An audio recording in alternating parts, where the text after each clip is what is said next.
Art feeds the soul. It puts you in that better place of being a human being. Art can also be the predictor or the forecaster of where we are now and where we're headed in our culture. Think about wars, think about history, think about the art, the paintings, the music that was done during these very tumultuous times. And artists, they have their thumb on the pulse of what is really, really happening at the moment.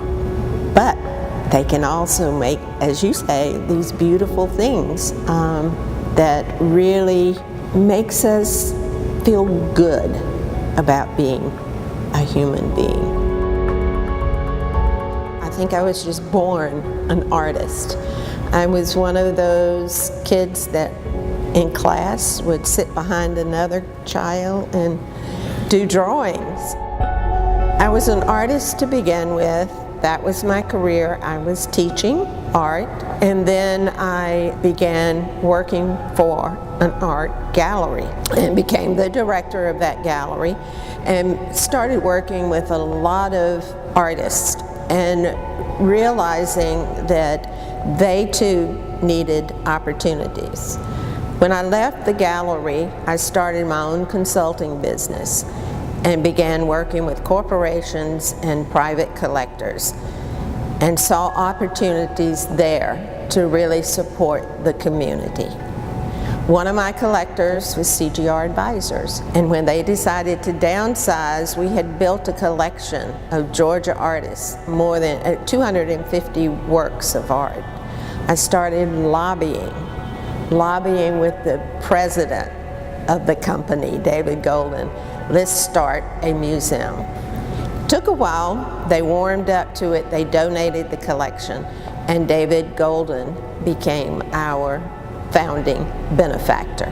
That was in 2000. We got our 501c3 in August of 2000, so soon we'll be 18 years old. Our mission is to support the artists of Georgia. That's quite unique. We're the only institution that has that mission solely. The artists that are shown here at the museum bring to me and to the viewers a diversity, huge diversity. We humans are very diversified, so of course we're going to see this diversity in the art. As a curator, I've been very interested in what other artists do, the artists that do work that's very different from what I do. You ask what I learned.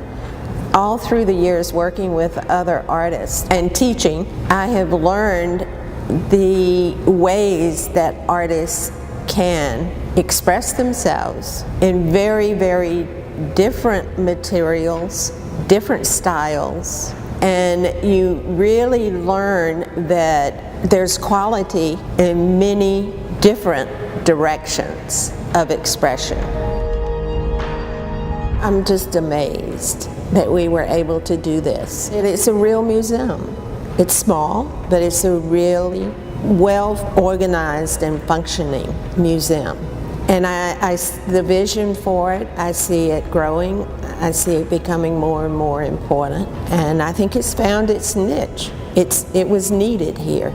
And it's beginning to be recognized as such. And that makes me feel very good and hopeful for the artists that will come after me and that are here now.